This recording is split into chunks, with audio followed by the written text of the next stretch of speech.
আসসালামু আলাইকুম। আল্লাহর বান্দারা সবাই কেমন আছেন? আলহামদুলিল্লাহ, আল্লাহর রহমতে আল্লাহ অবশ্যই সবাই অনেক ভালো রাখছে। তো আজকে বনানীতে গেছিলাম। বনানীতে যাইয়া বনানী সেন্ট্রাল জামে মসজিদে আজকে নামাজ পড়ছি, জুম্মার নামাজ। তো প্রথমে ঢুকলাম, ঢুইকা অজুখানায় গেলাম। অজুখানা হয়েছিল আন্ডারগ্রাউন্ডে, একটা ফ্লোর নিচে। মাশাল্লাহ খুব সুন্দর, স্পেস ভালো আর যথেষ্ট পরিষ্কার পরিচ্ছন্ন জায়গাটা।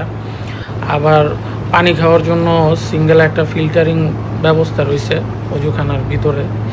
তো যাই হোক, অজু করলাম। অজু কইরা তারপরে অজুখানা থেকে উঠলাম। মসজিদটা প্রায় 6 তলা, হ্যাঁ 6 তলা। তো লিফটেরও ব্যবস্থা আছে, খুবই সুন্দর, মানে স্পেসও অনেক, আবার ইগুলোও ভালো, সিস্টেমগুলোও ভালো। তারপরে আর কি মসজিদে ঢুকলাম, ঢুইকা নামাজ টামাজ পড়লাম। নামাজ পড়া তারপরে মসজিদে একটু ভিডিও করলাম। আলহামদুলিল্লাহ যথেষ্ট সুন্দর একটা মসজিদ, আর বড়, খুব সুন্দর।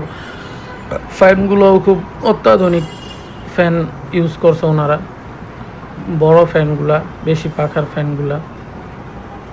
আর এটা হয়েছিল মসজিদের ফ্রন্ট পার্টটা, মানে অনেক সুন্দর। কার্পেটগুলোও সুন্দর। আর মসজিদের বেশ কিছু কাজ এখনও মনে হয় সম্ভবত বাকি রয়েছে, পুরোপুরি কাজ হয় না। এটা ছিল এক সাইড। আর আর মসজিদের এই সাইডটার কাজ চলতেছে, নির্মাণ কাজ চলতেছে। আলহামদুলিল্লাহ খুব দ্রুত হয়তো কাজ শেষ হয়ে যাব। তো এই তো, তারপরে দেখলাম, নামাজ পড়লাম। নামাজ পড়ে বের হইয়া মসজিদ থেকে বের হইয়া আস্তে আস্তে তারপরে আমি যে কাজের জন্য আসছি ওটা কাজ সারলাম। তো সবাই ভালো থাকবেন, সবাই সবার জন্য দোয়া করবেন। আসসালামু আলাইকুম।